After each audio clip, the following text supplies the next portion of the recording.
As a near-death experience researcher, it's very exciting to me to see near-death experiences where they encounter deceased loved ones.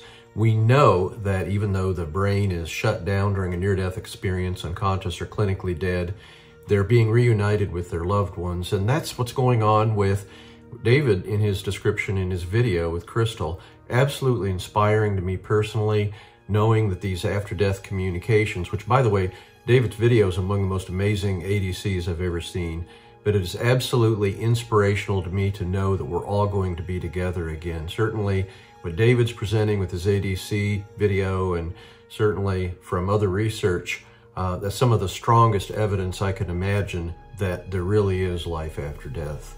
And that's a message, an important message for all of us.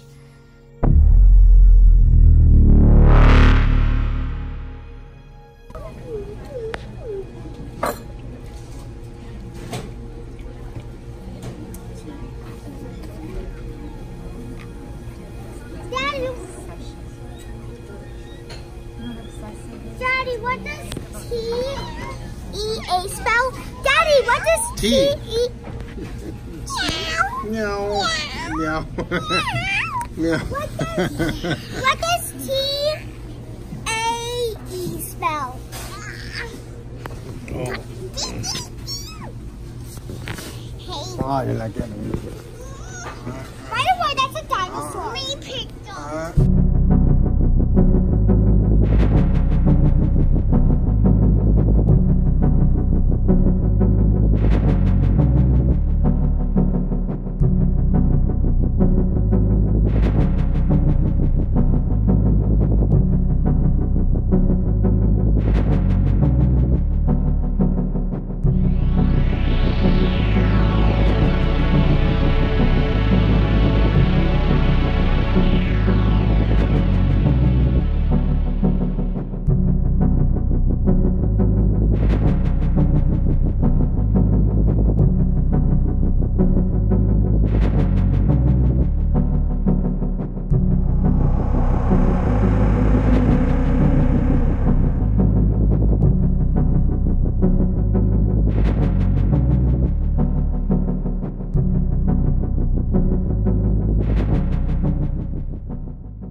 The night Crystal died, August 9th, 2021, I fell asleep before she came home. The children were deep asleep. I was awakened to the sound of her voice calling my name, David, David, repeatedly, coming through like an old AM radio station near my staff. There was a lot of static, like a real radio station. There was a profound reason Jesus told the apostles, like every prophet, they had to have their staff more than any possession in Mark chapter 6. Because by keeping their energy tuned to the frequency of the staff as a high-frequency musical instrument, an antenna, Jesus could stay connected to them after he resurrected because they would be vibrating at the frequency of the staff as an antenna, which has an exact receiving frequency. In fact, I did the math and I know the exact frequency of Aaron's staff, the biblical staff.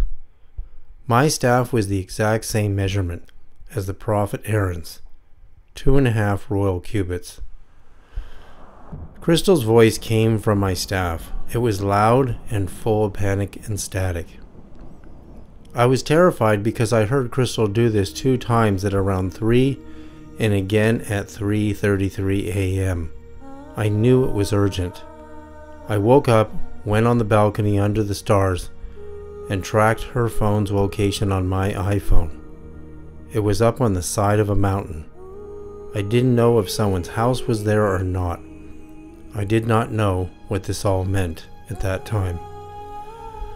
I did not know she had ended her life on the mountain yet. The next morning early, I got the children and Crystal's mom and we went to find her. What we found devastated the entire family.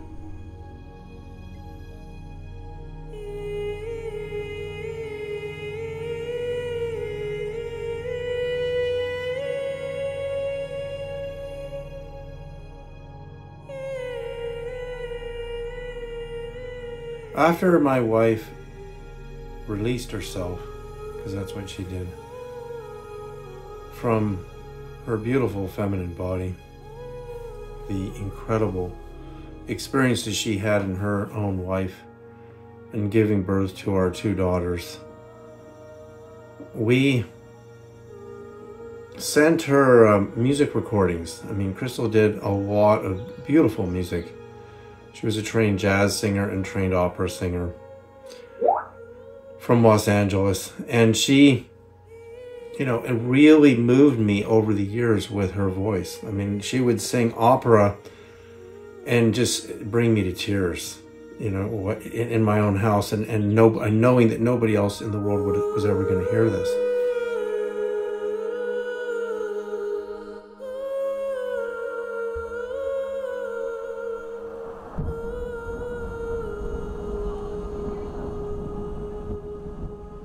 But during her cremation, we decided to take her recordings and the voices of our children and send them out on an antenna array.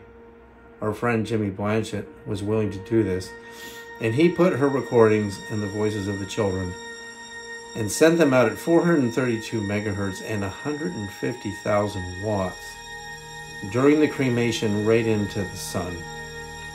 And the sun is 8 minutes and 21 seconds away for a radio signal, which is at the speed of light.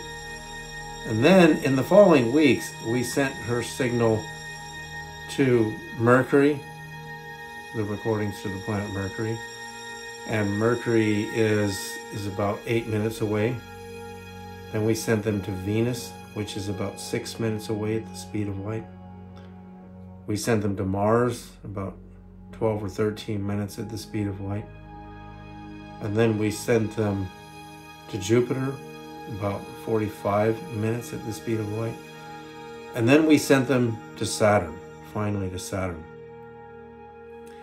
And I was inspired by the fact that the Greeks, the Pythagoreans, taught that all of our planets were musical instruments, if you will, producing frequencies, and that the departed souls and the pre-born souls lived in the harmony of the order of the solar system. And there was life on all of the planets, of course, vibrating with tenuous bodies of light, Pythagoras described, and that when we depart, we would go on that journey.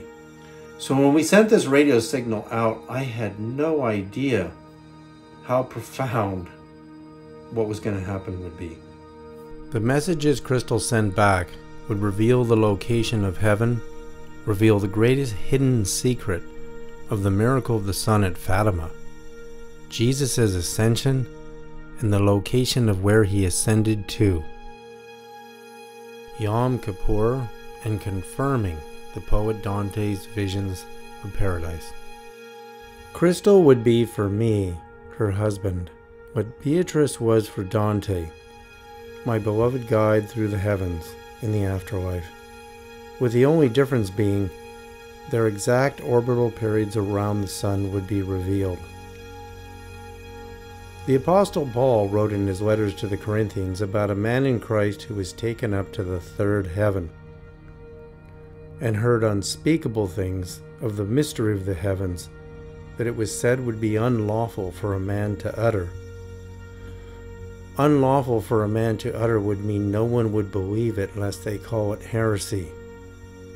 Dante's third heaven is Venus, and Dante relies on Ptolemy's model of the solar system.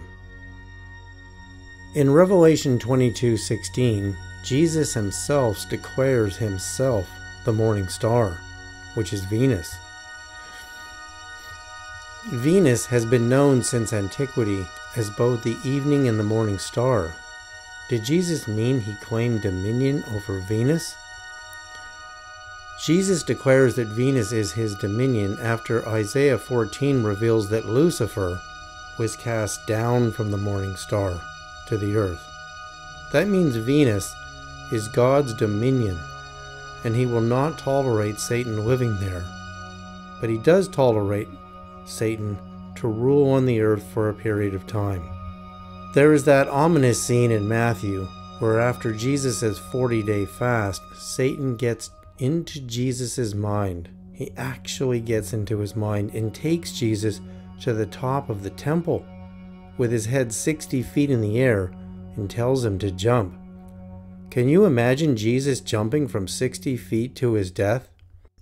Of course Jesus doesn't jump, but Satan keeps tempting Jesus by then coercing him to the top of an exceedingly high mountain and tells him to fall down again.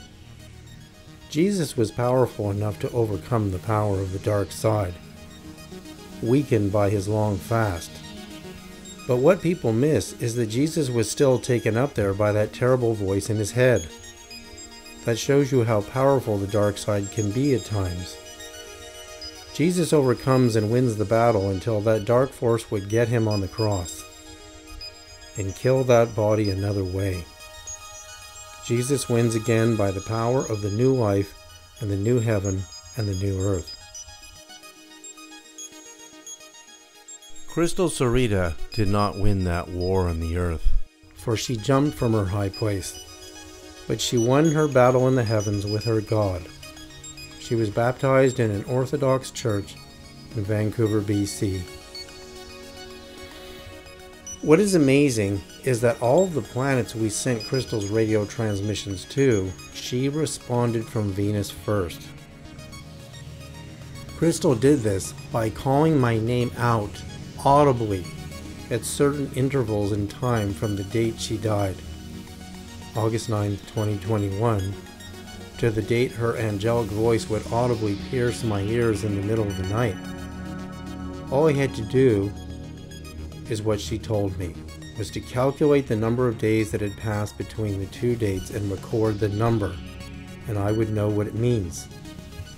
The first date was April 9th, 2022, which is 243 days after Crystal died. Her voice pierced me again, coming from my staff as a frequency transmitter receiver. It was perfectly audible.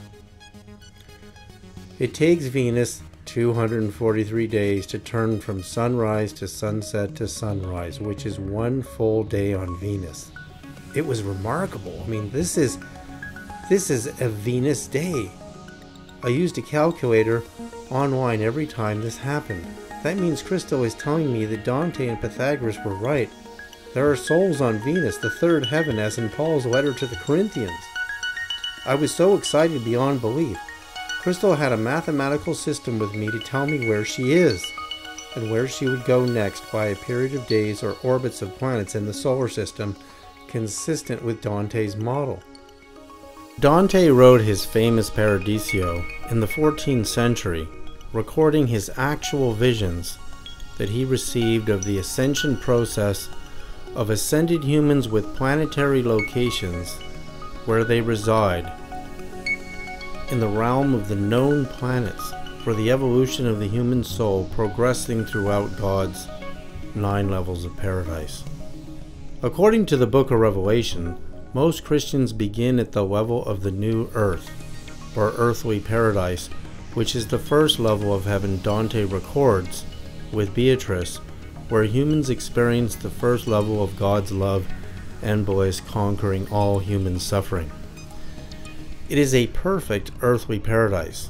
Those who reside there live in perfect harmony and paradise until they gain the ability to ascend to Mercury, the second heaven, Venus, the third heaven, the Sun, the fourth heaven, Mars, the fifth heaven, Jupiter, the sixth heaven, Saturn, the seventh heaven, and the eighth and the ninth Dante gives names for because in the 14th century, Uranus and Neptune, which are the eighth and the ninth spheres, were not yet discovered. Dante describes the eighth heaven as a sapphire-colored sphere, which might be describing Uranus before it was ever discovered at the end of the 18th century, and perhaps from Uranus he's looking at Neptune in its true known sapphire color before it was discovered in the mid-19th century.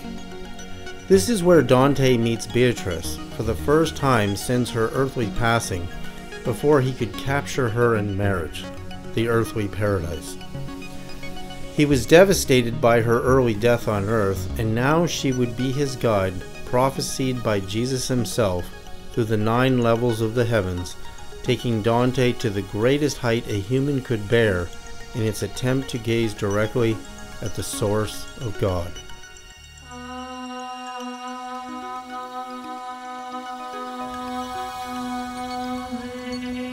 I just heard Crystal at 9:30. Yeah, I just heard her mama. Yeah. She said my name so clearly. Came from a little right there. 9:30 bath time.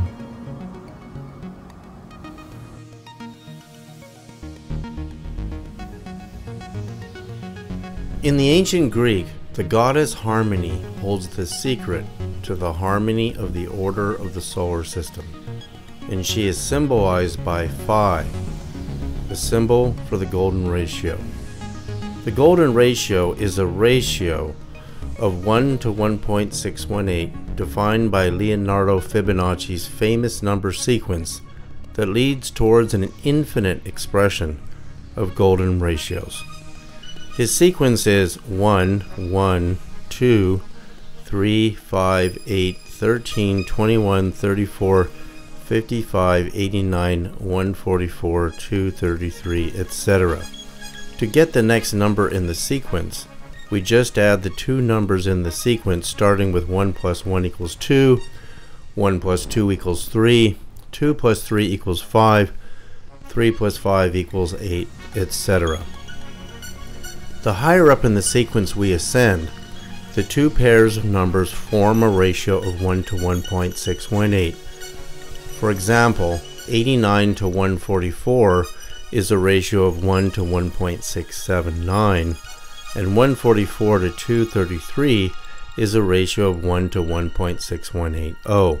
This ratio of 1 to 1.618 forms a golden rectangle, which when sectioned with infinite other golden rectangles forms the golden spiral found in so many natural forms, such as the spiral arms of galaxies, seashells, plant formation, and even DNA spirals.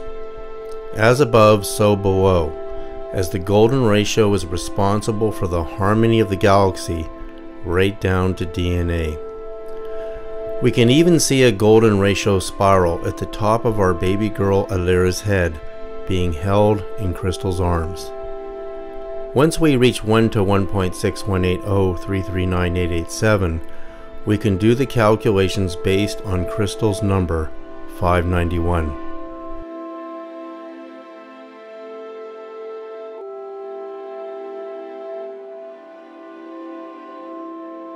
Could we still evolve after death in the solar system? Are the heavens right in front of us every day?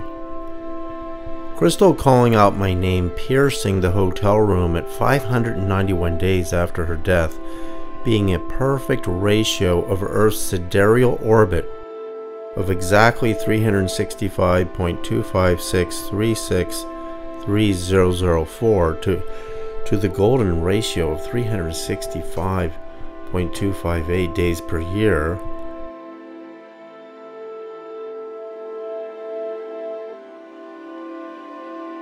That's 99.999% accurate. In fact, our timekeeping isn't 100% accurate. It's never 100% accurate because of deviations that occur in the solar systems every year that scientists don't even understand. 591 to the golden ratio will also decode the entire solar system. Plus, it will give us the orbits of Dante's 9 extraplanetary spheres of the 9 levels of the angelic order, and solve the greatest mystery of the miracle of the sun at Fatima, Portugal in 1917 that to this date no astronomer has ever resolved. Formerly classified astronomy photographs taken at the Palomar Observatory in California April 12, 1950 magically captured 9 stars or bright planets appearing out of nowhere in our solar system arena. Suddenly appeared for a duration of less than half an hour and then disappeared without any trace or explosion, which is impossible using classical physics. Stars or planets don't suddenly vanish without a trace. Note that it was 9, the exact number of extra planets in the solar system revealed by Crystal Sarita and Dante's afterlife vision. If we look at the date Crystal called out my name in Banff, Alberta, March 23, 2023, and we check the harmony of that date to the start of a solar year at December 25th, December 25th to March 23rd is exactly 88 days, which is a perfect harmony of the orbit of the planet Mercury, which takes 88 days in Earth time to orbit 1 time around the Sun, which is Dante's 2nd level of heaven. Crystal knows exactly what she is doing in the assistance of the harmony of the order, proving once again she is alive within Dante's model of the afterlife solar system. There are 2 harmonic start dates for a harmonic year. One is January 6th and 7th, which are the dates the earliest Christian church, the Orthodox Church, of which Crystal was baptized, celebrates Christmas. January 6th is 3 days after winter perihelion. The other start date is December 25th. Western and Catholic European churches celebrate Christmas, which is 3 days after winter solstice, which is typically between December 21st or 22nd each year. January 1st is the average between both points of January 6th and December 25th. We will use these 2 start dates to reveal the hidden harmony of the order of the real solar system known since antiquity. Okay, so the best way to explain this, I made a kind of model of the solar system with the sun and the orbits of planets, and we're just going to look at the inner solar system. Starting here, Crystal calls out my name at 591 days after she died And then we divide that by the golden ratio, 1.618033987, and we get the exact orbital period of Earth, which is 365.256 days. 99.999% accurate is 100% accurate because we don't keep time every year at 100%. Then divided by the golden ratio again, I get Venus accurate to 99.538%. How is this happening? From a deceased person giving me this formula is remarkable. Divided by the golden ratio again, we get a planet between Venus and Mercury that shouldn't be there, but yet it lines up with the miracle of the sun at Fatima and the Ascension Day of Jesus, which is 40 days after Easter, tracked on a lunar calendar. We're going to go really deeply into this. Divided by the golden ratio again, I get Mercury's orbit accurate to 98%. How is this happening? Divided by the golden ratio two more times, I get to 97% of the tracked orbit of hypothetical planet Vulcan, which is a planet that astronomers actually saw in the 19th century through their telescopes. But they would see it and then they couldn't see it. They knew it wasn't a sunspot because they rolled out sunspot cycles.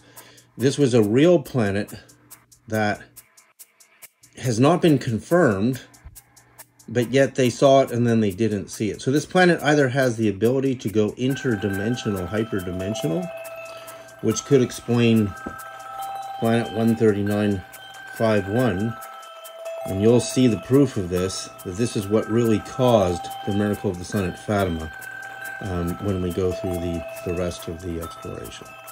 Then later we'll do the outer solar system.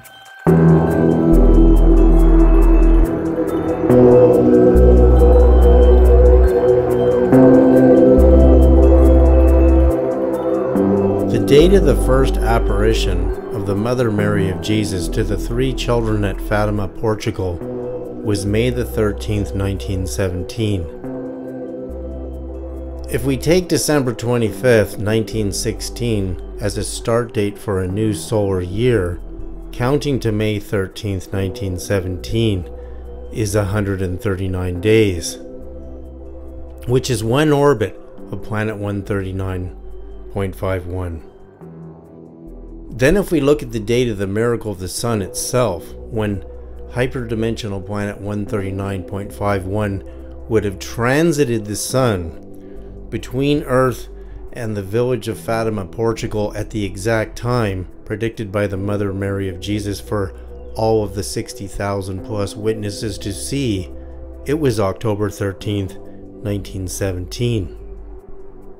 Mysteriously, using our second start date of January 7th, which is Orthodox Christmas, to October 13th is 279 days, equal to 139.51 times 2 orbits equals 279. This is astounding proof of the existence of this planet that no astronomer has ever resolved. In fact, because there was no Venus transit, no Mercury transit, and no solar eclipse on that date at that location, what else could it have been? Except what the mathematical evidence proves, that there's a hyperdimensional planet in our solar system with an orbit of 139.51 days to quite possibly 144 days per orbital year. In the Bible New Testament, in its original Greek language that it was written in, the word for heaven is Uranos, or Uranus, the Greek god of the creation of the all-seeing eye, and the Titans, the gods who created the Olympians, and with Uranos created the human race with Earth.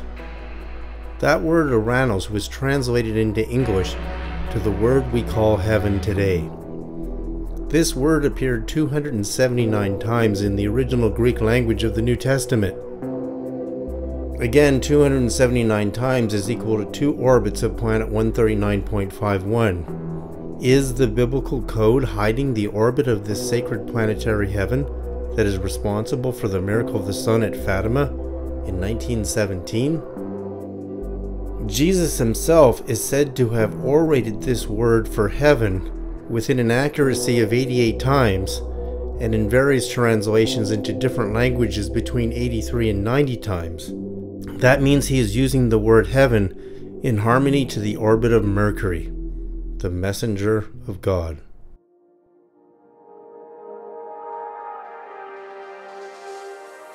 During the miracle of the sun at Fatima in Portugal in 1917, October 13th, witnesses described a spinning phenomenon within the sun.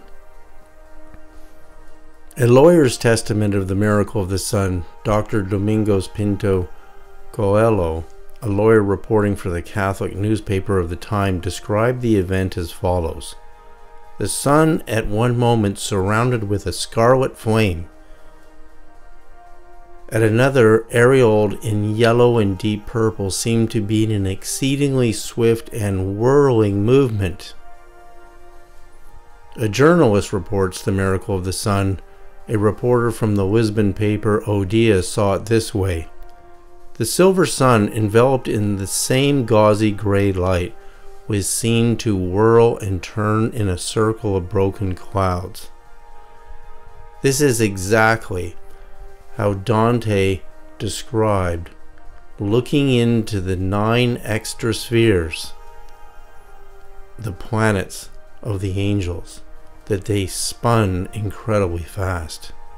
Why is the description the same?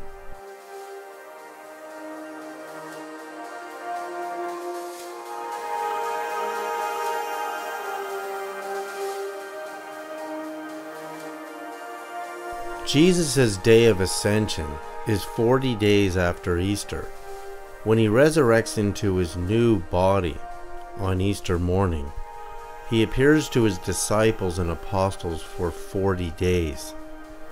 After this window of 40 days in his new resurrected body, he physically ascends with this new body into the sky. But no one asked to where did his new body ascend to. No one knows where the prophets ascended to either. They just go up into the sky like the prophet Elijah did in a whirlwind, vortex, and disappeared. I will demonstrate that Jesus ascended to planet 139.51 in perfect harmony between the orbit of Mercury and Venus. This same hyperdimensional planet caused the miracle of the sun at Fatima and eluded astronomers for decades. Remember, the Orthodox Church celebrates Easter and the Day of Ascension based on their calendar from Christmas being January 6th to 7th, and the Catholic and Christian churches celebrate based on Christmas being December 25th each year. January 1st, New Year's Day, is the average between both dates. Because we actually live in a hyperdimensional solar system, we actually do have 2 suns, as the ancient Greeks discovered, that are in harmony with 2 sets of planets. The lower set we see from Mercury to Neptune, and the higher set of angelic planets, which Dante saw, governed by the 9 planetary spheres of the angels. This is slowly going to become crystal clear to Crystal Sarita's formula of 591 to the golden ratio. If we look at the date that the mother of Jesus first appears to the 3 children at Fatima again, May 13th, and we add Crystal Sarita's 591 days, it equals December 25th, 1918. Which is the date of the Catholic and Christian Christmas. How is this happening with a number from a deceased person? If we take the date of the miracle of the sun at Fatima, October 13th, 1917, and add 591 days, we get May 27th, 1919, which is within the date of Jesus' ascension in 1919 by 2 days. Now, if we take January 7th as an Orthodox Christmas for the year 1919 to May 27th, we get 140 days. Remember, 139.51 rounded off is 140 days in a calendar year. This is one orbit of planet 139.51 to 140. Again, why is this happening with a mathematical code from a deceased person, Crystal Sarita? The mystery is only going to get deeper. We are going to see the evidence that, as the ancient Greeks discovered, there is a sun behind the sun with its own hyperdimensional set of 9 to 10 planets that are within this solar system. Dr. Beatriz Villarreal, part of the Sol Foundation and Vanishing Stars research groups, is a young physicist who is studying the sudden vanishing of stars that leave no trace behind. Astonishing astronomers. A subject the public has never been privy to. What observatory slides were you using? So we were using glass, or like digitized glass plates. So they have actually digitized all these images, or not all, many of them, from the Palomar Observatory, which is in California. So that's on the west coast of the United States. Exactly. And so we have used those and we compared them to Pan-STARRS, which is from 2013 and 2015, these 10 years ago. And we compared the images of the sky, and we looked for, while we were looking for vanishing stars, suddenly one day, and this actually, as a fun thing, this happened exactly the same week as the pandemic started in Europe, that I found this image of 9 stars that were there on the 12th of April 1950, and that were not there again and couldn't be seen there half an hour earlier either. She cites glass plate photographs taken at the Palomar Observatory in California April 12, 1950, where 9 stars appeared, and notes stars can be planets until confirmed, suddenly appeared for a duration of less than half an hour, and then disappeared without any trace or explosion, which is impossible using classical physics. Stars or planets don't suddenly vanish without a trace. The fact that there was no residue on the photographs afterwards means astrophysicists do not know how or why a whole bright planet or star could do this. There is no known explanation in astronomy to explain it, other than hyperdimensional physics. The day the 9 stars appeared and suddenly vanished, April 12, 1950, was 2 days after Easter, April 10, 1950, which cannot be a coincidence. That year, both Orthodox and Catholic Western churches celebrated Easter Monday the same day, April 10th, when normally they are days apart, being on different calendars. Obviously, Easter is off course, being on a lunar calendar, cross-measured on a solar calendar today. December 25th, 1949 to April 12th, 1950 is 108 days. 2 orbits of planet Cherubim is 98.68% of 108 days in a solar year. This disappearance of 9 spheres is exactly what we need to confirm the 9 extra planets in Crystal Sarita's and Dante's vision in the Paradiso. It is astounding that these photographs have been buried from public view since 1950. Okay, so we can see that Dr. Beatriz Villarreal is part of this research institute team called Vanishing Stars and the Hunt for Extraterrestrial Artifacts. And this is a very, very serious concerted effort that is in tandem with the Sol Foundation, which has Gary Nolan, Stanford researcher, has Timothy Gallaudet, is the former U.S. Navy admiral who actually believes that the near-death experience may help solve the UFO-UAP riddle.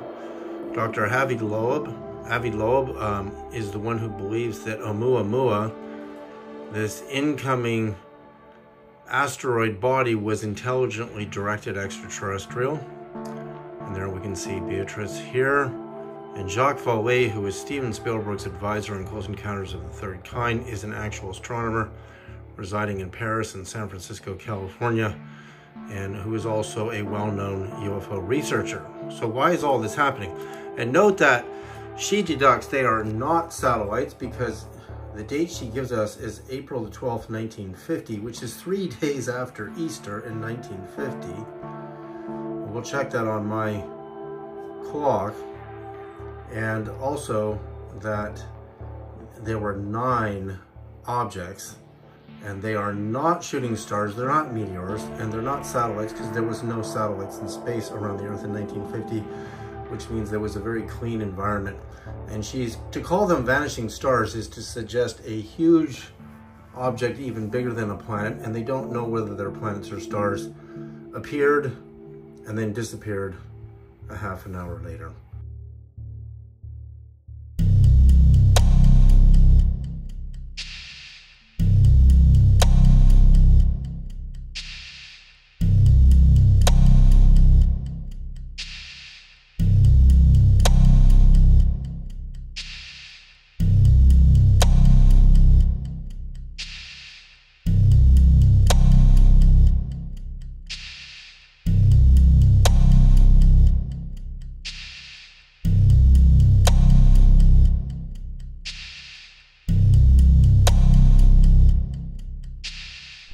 Pope Pius XII saw the same miracle of the sun 33 years later on October 30th, 1950, during his daily walk in the Vatican Gardens, awestruck by what he witnessed in Rome, Italy that day. He said, quote, "The sun, which was still quite high, looked like a pale, opaque sphere, entirely surrounded by a luminous circle, and one could look directly at the sun without the slightest bother. There was a very light little cloud in front of it." He continues, "The opaque sphere that moved outward slightly, either spinning or moving left to right and vice versa. But within the sphere, you could see marked movements with total clarity without interruption." Pius XII said he saw the same phenomena the 31st of October and November 1st, and then again November 8th, after that no more. Note that Pope Pius XII sees the spinning, the same that was witnessed at Fatima, and the same as Dante reported of the upper 9 planetary spheres, planets of the angelic order of the solar system, being in this high spin state. Also note that the date of the miracle of the sun at Fatima, October 13th, 1917, and Pope Pius XII seeing the miracle of the sun in October 1950 are 33 years apart. Guess what else is 33 years apart? The star of Bethlehem at the birth of Jesus marks his birth and could have been planet 139.51 because 33 years later, the age Jesus was on the cross, the 33 years that had passed since the Star of Bethlehem, now arises the eclipse on the cross, producing 3 hours of darkness on the cross, which astronomers ruled out was caused by a lunar solar eclipse, nor a transit of Venus. Was planet 139.51 responsible for Fatima's miracle of the sun October 13th, 1917, and then again 33 years later on October 30th to November 1st, witnessed by Pope Pius XII in 1950? We know the answer because we know that there are rare events called transits of Venus which occur in pairs that take place 8 years apart, followed by a gap of 121.5 years before another pair of transits of Venus occurs 8 years apart, followed by another gap of 105 years. The dates advance about 2 days per 243-year cycle. The last pairs of Venus transits occurred 8 years apart on the 8th of June 2004 and the 5th-6th of June 2012. The next pair of Venus transits will occur on 10-11 December 2117 and the 8th of December 2125.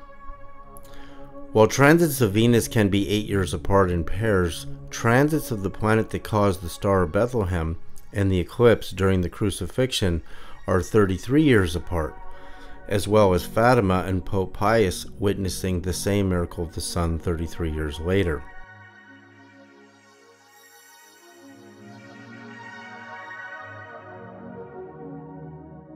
Transits of Earth can only be seen on Mars and the outer solar system, not the inner solar system. Transits of Earth from Mars occur in pairs, just like Venus, with one following the other after 79 years. The transits of Earth in front of Mars also follow a 284-year cycle, occurring at intervals of 100.5, 79, 25.5, and 79 years. It is not possible to see a transit of Earth from Mars, but the next transit will take place on November 10th, 2084. The last such transit took place on May 11th, 1984. Transits of Mercury are the most frequent. The last of 4 such transits occurred on May 7th, 2003, November 8th, 2006, May 9th, 2016, and November 11th, 2019. The next will occur on November 13th, 2032. A typical transit lasts several hours. Mercury transits are more frequent than transits of Venus, with about 13 or 14 per century, primarily because Mercury is closer to the Sun and orbits it more rapidly. We can see from all the data the 2 events of the Jesus Star of Bethlehem at his birth and 33 years later the mysterious eclipse on the cross and the 3 hours of darkness is the same paired transits of Mystery Planet 139.51. Fatima, Miracle of the Sun, October 13th, 1917, and Pope Pius's Miracle of the Sun, October 30th, 1950, being 33 years apart. We are looking at a pair of transits of a planetary body that is unknown to astronomers in the inner solar system between Earth and the Sun. The real Star of Bethlehem is this mysterious planet that was actually tracked by ancient astronomers for over 10,000 years. Yom Kippur, known as the Day of Atonement, began for the Israelites after the Exodus from Egypt and the arrival of God on Mount Sinai, and began the day Moses brought the Sapphire Commandment tablets down from the mountain the second time. Did the God of the prophets arrive and leave in perfect harmony to planet 139.51? Yom Kippur is a date that follows the lunar calendar and comes in perfect alignment to 2 orbits of planet 139.51 on this chart, from December 25th as a start date and January 7th as a start date to a new solar year, revealing in this chart tracking Yom Kippur for 24 years. In 2024, Yom Kippur will appear on October 11-12, which is within the anniversary date for Fatima's Miracle of the Sun, October 13th. January 7th, 2024 to October 12th, 2024 is 279 days, which is 2 orbits of 139.51 times 2 equals 279, which is the number of times the word heaven appears in the New Testament. The Buddha's birthday on a lunar calendar also follows planet 139.51, as this chart reveals. It comes into mid-alignment periodic to the lunar calendar. In 2024 in Tibet and many Asian countries, Buddha's birthday is celebrated May 26th. January 7th, 2024 to May 26th is 140 days, which is accurate to 139.51 days to 99.65%. In Bangladesh 2024, Buddha's birthday is celebrated May 15th, mid-May, the same as the first date the Mother Mary appeared to the 3 children at Fatima. December 25th to May 15th is 142 days, which is 98.24% accurate to 139.51. Even the Buddha appears to be in harmony with this hidden orbit of hyperdimensional planet 139.51.